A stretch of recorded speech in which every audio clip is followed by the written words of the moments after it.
and welcome back to another episode of Quick Spin, the Autoweek podcast that gets to the essence of the automobile. Today, we are talking about the 2021 BMW M3. That's right, the new M3, the new generation of M3. We're talking about that with the great Mark Vaughn, who took it around the canyons of California. You can take a look at this M3 right now on our Instagram page. That's at Autoweek USA. And hey, while you're there, why don't you head over to our Facebook and click that like button. That way you get all the great Autoweek content we deliver daily. We're going to spend a lot of time talking about this M3, but first, we have to pay the bills. Want to join us and our friends at Road and Track at annual testing events, epic automotive events like the Quail, and for excursions around the world? Join the Track Club by Road and Track. You'll get first dibs on these ultra-exclusive experiences, full access to premium print and digital contents, tons of privileges and perks, and the opportunity to virtually chat with the best auto editors in the world. Hop on into the Track Club by visiting roadandtrack.com/autoweek. That's ROADANDTRACK.com/AUTOWEEK. And Mark, tell me about this 2021 BMW M3. That's right, the M3, the heavy hitter's finally here. Well, I am not going to fall into the trap that everybody else falls into when they're talking about this car and start out talking about and indeed obsess about the grille. But I guess I just did start out talking about the grille. Okay, let's talk just a little bit about the grille. Yes, it is hideous. There's a company in Germany called Prior Design, and at some point they will have a clip-on grille that you can replace this with. And they are represented here in the United States too. They have an outlet in Arizona. So, okay, let's just get beyond that, because once you get beyond the hideous snout, which you cannot see from behind the wheel, by the way, I remind you, you have an absolutely fantastic car. Mine was in frozen Portimao blue, by the way, which was just lovely. I would like to paint everything I own in that color. It's kind of a matte finish blue. Anyway, it's that looked great too. And actually, the car from every other angle looks great. Mine was a competition sedan, so the competition level is one level up from the just the regular old M3 sedan. In fact, but the price is not that much. It's only a couple grand over the sticker price of the plain old M3 sedan. Starts at $69,900, and that's before the destination charge. With destination, let's go with destination. It starts at $70,895, but the competition sedan is only $73,795. So you do the math. What's that? $3,000 or so, and you get a much more responsive, much better handling, much more fun car. And it's so much more worth it to get that. Now, people say, I'll be beaten up all day when I'm driving. And I did talk to some colleagues and they said, yeah, after a while, maybe you would. But I drove it quite a bit and I didn't get beat up in it. So I guess I'm sounding like an advocate for this car. But it really is cool. This is for you BMW insiders, this is the G80, which, everybody likes to say, oh, I had an E30. You want to talk in that jargon, that insider jargon. So you say this is the G80. The engine is the S58. Okay, just so you can keep all these acronyms straight. That's straight six, twin turbo straight six. In regular trim, it makes 473 horsepower. In competition, is 503 horsepower. My drivetrain included the 8-speed M-Steptronic, and I think I've gone on record. I know that people love the manuals, and we should be thankful and grateful to BMW for continuing to offer the manual transmission for the people who love that. But for my money, I'm going with the Steptronic. It's 8 speeds. Driving the rear wheels, I take it up on really good twisty roads, and I'm much happier with the automatic, the Steptronic version of it. So anyway, it's just, that's the price. That's the bare bones specs on it. And boy, was it fun. And we are just running through with this. But Mark, you also took us on a little walk around of this fantastic frozen BMW. Hopefully you thought it out before you drove it.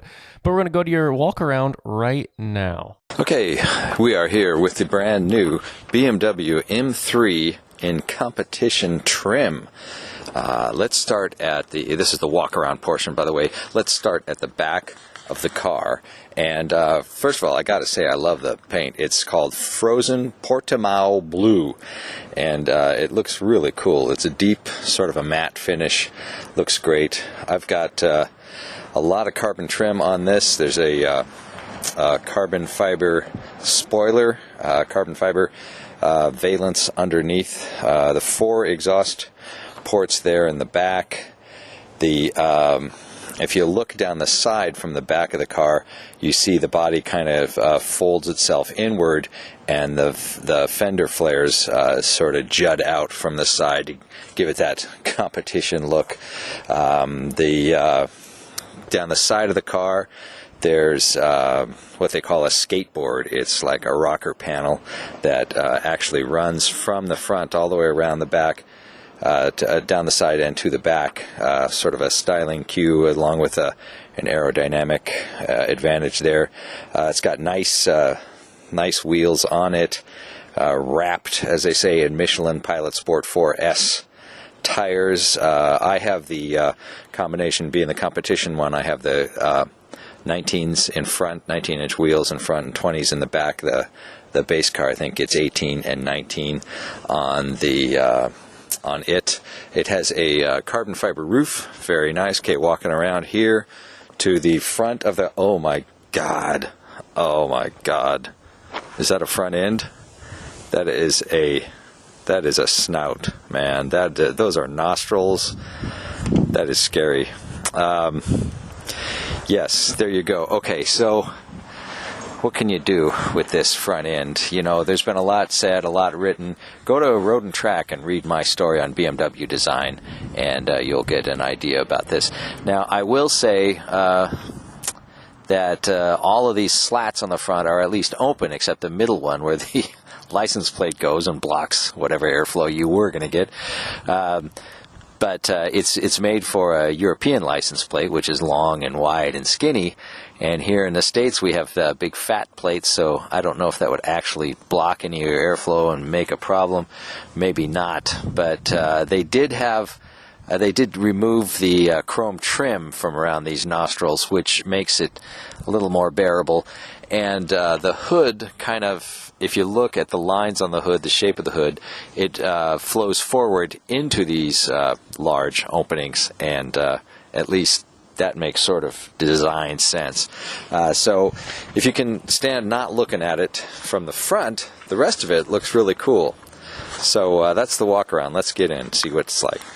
Now, Mark, front end aside, the M3 has kind of a duality in its life, right? Not only is it a fully capable sports car or sports sedan, it also is like a statement maker that you've arrived, say, financially. Like if you get a good job and you suddenly start driving an M3, you are the cool guy at the office. Does this M3 still have that like executive comfort, or is it, or maybe executive comfort's the wrong word, but like that executive prestige about it?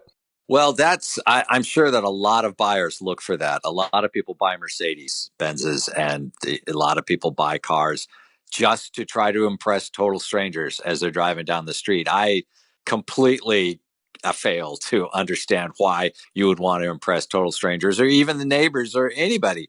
You know, I just want a car. If they could make a car that was even more that was anonymous, you know, but drove like this car, that for me would be the ideal. But to answer your question, yeah, I'm sure that, well, you know, you can't necessarily say that because of that front end.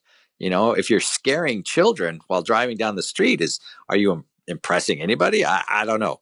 I seem to be dwelling on that front end, and we really shouldn't, because the rest of the car is fantastic. Yeah, and also more importantly, Mark, as you mentioned before, the car seems to drive pretty fantastic too. So let's go to that. Here we are up in the mountains on a good road in sport mode.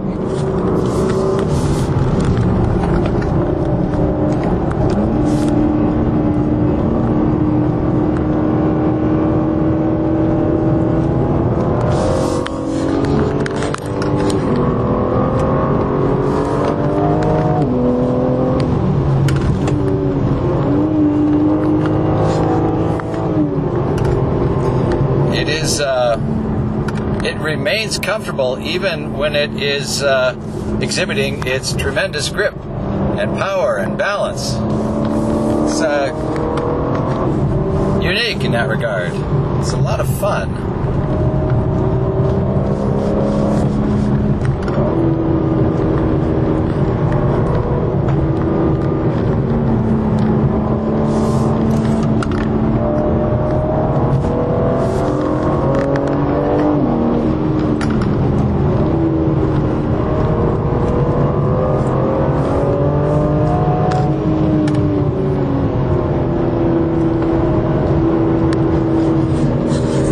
The M3 remains one of the, if not the most fun, practical cars you can buy.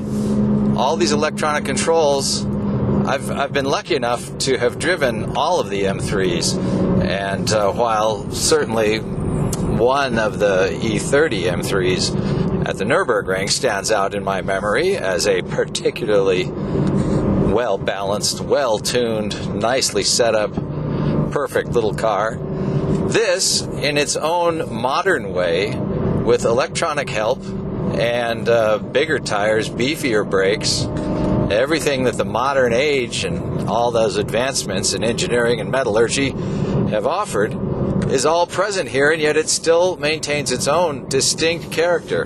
The modern M3. This is the 6th generation of it, and I say welcome. I say go out there and buy them, for goodness sake. They'll make as many of them as you want. So, back down into the real world, back to life sitting at the computer. But thank you, BMW, for this nice little escape up one of my favorite mountain roads. If there's a young person in your life who's really into cars, give them the gift of R&T Crew, the ultimate subscription box by Road and Track for kids ages 6 to 10. Every other month, a box is delivered to their door and is stuffed with cool accessories, fun activities, and a magazine chock full of facts, stories, games, and more. Sign up now to receive the all-new Mad Scientist box and enter code Autoweek for 10% off an annual box subscription. Just head over to rtcrew.com, that's rtcrew.com, and use code Autoweek. So, Mark, we've been dancing around this question for the entire show, right? This is a quick spin, and we ask the hard questions. And that means it's time for the final question of the show. Mark, what would you say the essence of the 2021 or the G80 M3 is? What's its raison d'etre? What makes it so special? It's pronounced raison d'etre. I got a D in French. That's the only thing I remember. Yes, the raison d'etre, or the Warum habst du das, in German, is pure performance with enough practicality to justify it. That's what I would say.